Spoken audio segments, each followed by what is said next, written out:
Back to Radio. Hola, bienvenidos a Back to Radio, un programa que trae a tus oídos las historias de la gente de nuestra comunidad. Hoy comenzamos con una historia especial. Hola. Soy una mujer de 31 años que estaba a punto de casarse. Me siento muy triste y agobiada, así que quiero compartir mi historia con ustedes para consolarme un poco. Perdí a mi padre cuando estaba a punto de entrar a la universidad. Fue un accidente repentino, pero teníamos un apartamento a su nombre y un seguro que había preparado de antemano, así que económicamente no tuvimos grandes problemas tras su partida. Al principio, toda la familia sufrió mucho al tener que despedirnos de él, pero pronto nos levantamos y seguimos adelante porque la vida continúa. Mi hermano menor y yo también sufrimos mucho en ese momento, pero sabíamos que la persona que más se estaba afectando era nuestra madre. Así que, aunque fue difícil, nos apoyamos mutuamente y superamos esos tiempos juntos. Pasó el tiempo, me gradué de la universidad, conseguí un trabajo y conocí a mi novio, con quien estaba preparando mi boda. Mi novio era el tutor de mi hermano menor, quien es bastante más joven que yo. Nos conocimos en las idas y venidas de las clases particulares, y como era el tutor de mi hermano, se llevaban muy bien, lo cual me gustaba mucho. Deseaba que, al casarme, mi esposo tuviera una buena relación con mi hermano menor. Empezamos a salir naturalmente, y todo, desde hablar del matrimonio hasta los preparativos de la boda, fluyó de manera natural. Así, mientras pasaban los días ocupados con los preparativos de la boda, ocurrió algo triste y sorprendente. Nuestra madre, que había salido con unas amigas, tuvo un grave accidente de tráfico en la autopista y fue hospitalizada. Después de varias cirugías importantes, no pasó mucho tiempo hospitalizada cuando finalmente falleció. De repente, mi hermano menor y yo nos convertimos en huérfanos. Ella estaba muy emocionada por mi boda, que estaba a la vuelta de la esquina. Recuerdo el día que probé el vestido de novia, cuando mi madre, con lágrimas en los ojos, decía que mi padre debería haber visto lo hermosa que estaba. Y ahora, perder también a mi madre me dejó totalmente desolada. En el funeral, me quedé mirando el techo, perdida en mis pensamientos. No sabía qué estaba pensando en ese momento.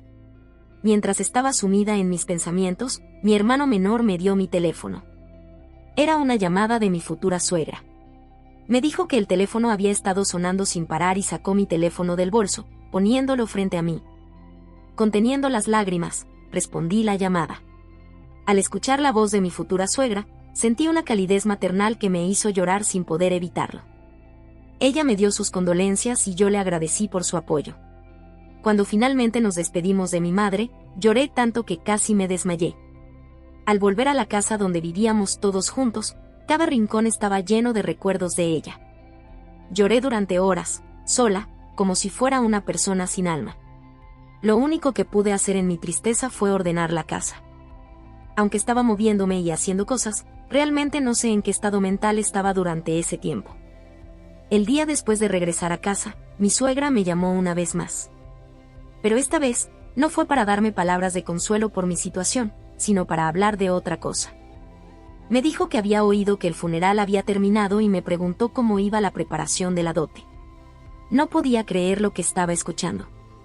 Aunque el matrimonio es un gran acontecimiento, me sorprendió que, en lugar de venir a apoyarnos personalmente durante nuestro duelo, me llamara para preguntar sobre la dote. No tuve tiempo de enojarme o responder, ya que la pregunta me tomó completamente desprevenida. Le dije que la llamaría más tarde y colgué. Después de colgar, me quedé pensando en mi situación. Ahora me iba a casar y formar una nueva familia, pero me sentía perdida al pensar en cómo ocultar mi dolor tras perder a ambos padres y quedarme solo con mi hermano menor. También me preocupaba mucho mi hermano, que aún no había terminado la universidad.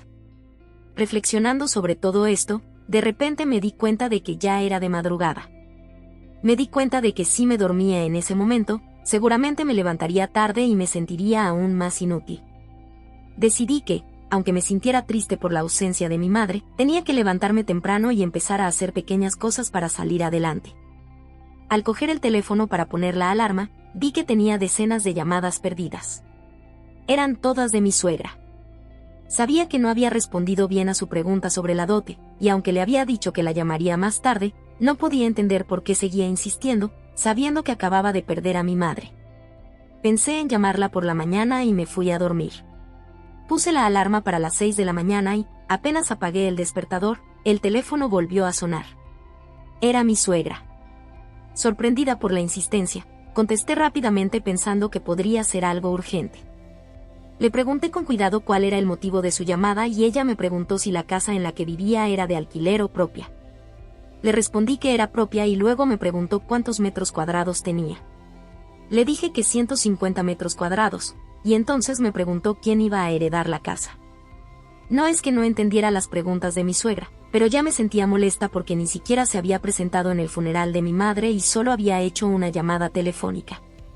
Además, sus preguntas mostraban claramente sus verdaderas intenciones, lo que me empezó a enojar y a hacerme sentir incómoda. En todas las situaciones hay un momento adecuado para hacer las cosas, y aunque se trate de la relación entre suegra y nuera, hay una mínima cortesía que debe respetarse. No había dormido mucho y no tenía fuerzas para discutir, y mi suegra, satisfecha con las respuestas que obtuvo, simplemente colgó el teléfono. Por la noche, mi novio vino a mi casa después del trabajo porque estaba preocupado por mí. Le pregunté si sabía lo que su madre me había estado preguntando por teléfono. Me dijo que su madre era muy impaciente y me pidió que la entendiera. Luego, con cierta cautela, me explicó que sabía que yo había heredado esta casa y que su madre tenía otro apartamento que pensaba dar a su hermano menor cuando se casara, por lo que él también recibiría una herencia. Me propuso directamente que no teníamos necesidad de buscar una casa nueva para nosotros dos, y que no era necesario que yo preparara la dote. Me dijo que él se encargaría de todo lo necesario para la vida matrimonial, y que usáramos esta casa como nuestro hogar de recién casados. Le pregunté cómo sabía tanto sobre la herencia de mi madre, y me dijo que, como no pudo contactarme el día anterior, llamó a mi hermano menor y le preguntó todo. Mi hermano, en medio del caos y siendo cercano a mi novio, le explicó todo en detalle. Cuando estaba pasando por un momento tan difícil, mi novio solo estaba interesado en la herencia de mi madre fallecida. Entiendo que, desde un punto de vista práctico, es normal que mi novio tenga interés en la herencia de mi madre. Pero hay prioridades para todo, ¿no? Especialmente en situaciones como esta. Si yo hubiera estado en su lugar, primero habría consolado a mi pareja, acompañándola hasta que se recuperara lo suficiente para retomar su vida normal. Por supuesto que tendría curiosidad sobre la herencia de sus padres, pero me habría guardado esos comentarios hasta que mi pareja lo mencionara primero. Además, si vas a casarte con alguien, eventualmente te enterarás de la situación económica. ¿Qué prisa había para comportarse de manera tan insensible?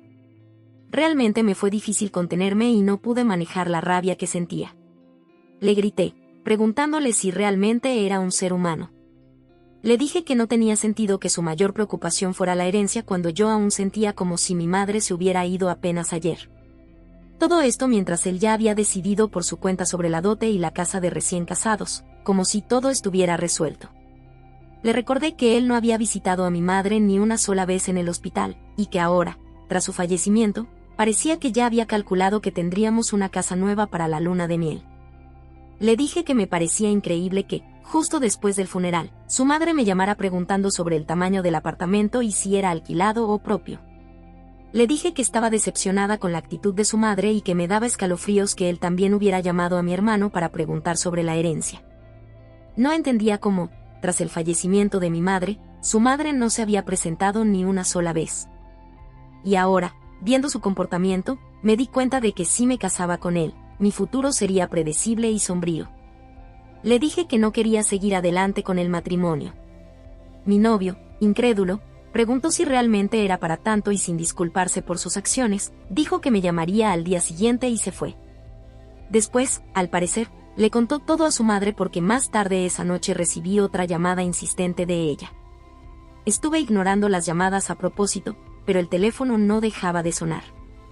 Pensé que tal vez ella se arrepentía de lo que había hecho y quería disculparse, así que finalmente respondí. Pero me equivoqué. En lugar de una disculpa, me hizo una propuesta como si fuera un negocio. Estaba repitiendo lo mismo que mi novio me había dicho. Me dijo que, ahora que yo preparaba la casa, mi suegra se haría cargo de la dote y de todo lo demás. Incluso, me dijo que añadiría más dinero, sugiriendo que vendiera la casa, y con el dinero de la venta y el dinero adicional, comprara una casa más grande. Me explicó que mi novio había olvidado mencionar que añadirían dinero para que pudiéramos comprar una casa más grande, y me pidió que no malinterpretara sus intenciones. Racionalmente, entendía lo que mi suegra estaba diciendo. Desde un punto de vista externo, podría parecer una idea razonable. Pero yo no estaba en condiciones de pensar racionalmente.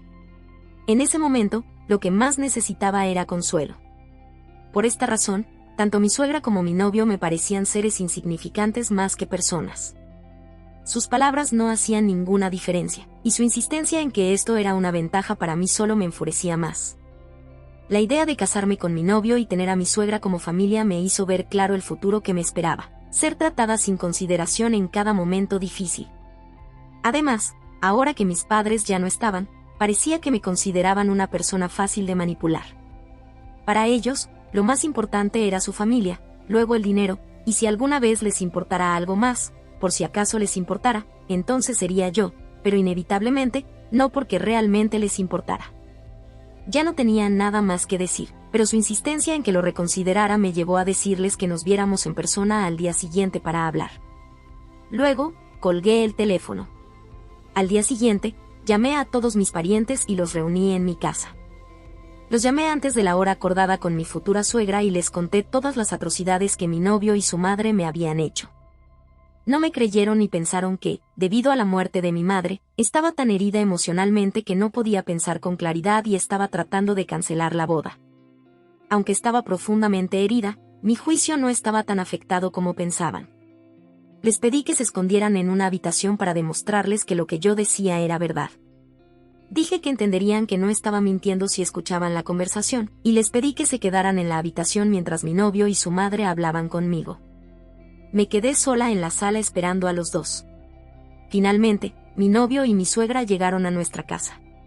Como esperaba, no vinieron a disculparse.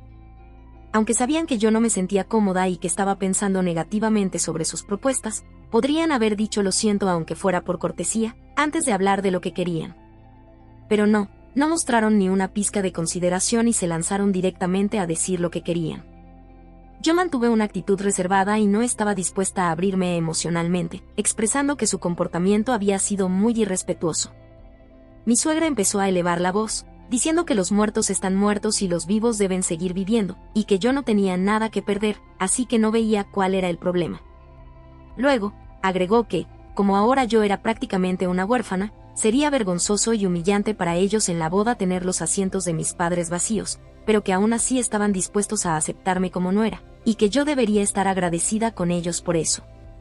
Mi suegra continuó diciendo que, en realidad, no debería estar teniendo esta conversación conmigo, que era una cuestión de adultos que querían lo mejor para los más jóvenes, y que yo solo debería obedecer a los mayores. Criticó mi actitud, diciendo que ya le estaba haciendo levantar la voz, y que ella, con su gran magnanimidad, estaba dispuesta a perdonarme por no entender las cosas. Me dijo que dejara de ser tan testaruda, que estaba cansando innecesariamente a tanta gente, y su tono de voz me hacía sentir obligada a vender la casa y comprar una más grande. Justo cuando terminó de hablar, mis parientes salieron de la habitación. Mi tío, que solía tener en alta estima a mi novio, y mi hermano, que lo veía como un hermano mayor, mostraban en sus rostros una profunda decepción. Cuando mis parientes salieron de la habitación, los dos se quedaron callados, como si se hubieran quedado sin palabras. Parecían sorprendidos, pero no parecían entender en absoluto lo que habían hecho mal. Entonces, mis parientes empezaron a decirles que no era propio de una persona tratar así a la futura nuera, y que debían aprender de nuevo cómo comportarse en la sociedad. Dijeron que era inconcebible que, justo después de que el consuegro había fallecido, ellos ya estuvieran fijándose en la herencia como si fuera suya. Les dijeron que, con una familia que carecía de empatía y que trataba a las personas de manera tan despreciable, no me permitirían casarme, y que no deberían volver a acercarse a mí. Advirtieron que, si volvían a aparecer, no los dejarían irse sin consecuencias. Finalmente, los dos se fueron sin decir una palabra, y desde entonces no he recibido ningún contacto de ellos. Pensar que incluso por un momento esperaba una disculpa sincera me hace sentir tonta. Si hubiera detectado estas señales desde el principio, habría sido mejor, pero al menos ahora lo sé. Me da rabia que solo me haya dado cuenta de la verdadera naturaleza de esa familia después de la muerte de mi madre. Mi hermano me ha contado que mi exnovio a veces intenta contactarlo. Pero mi hermano, todavía enojado, no responde a sus llamadas. Aunque tiene ganas de desahogarse con insultos, dice que no puede hacerlo por el tiempo que pasaron juntos. Le dije a mi hermano que olvide que alguna vez tuvo amistad con ese hombre y que no volviera a tener nada que ver con esa familia. Tengo que superar el dolor de perder a mi madre y la amargura de la ruptura, y empezar de nuevo. Es lo mejor que puedo hacer por mis padres fallecidos, por mi hermano y por mí misma. Debo recuperarme y esforzarme por un nuevo comienzo. Si alguien que escucha mi historia se encuentra en una situación similar, les envío mis más sinceras condolencias. Aunque las circunstancias sean difíciles y la realidad sea dura de aceptar, nunca se rindan y valoren su bienestar. Mantengan su fortaleza mental y no se dejen manipular por los demás. Asegúrense de cuidar lo que les corresponde. Agradezco a todos los que escucharon y empatizaron con mi historia. Muchas gracias. Gracias por escuchar esta larga historia. Esto es todo por hoy. Si te suscribes y das like, serás notificado cuando regresemos con mejores historias en el futuro. Gracias.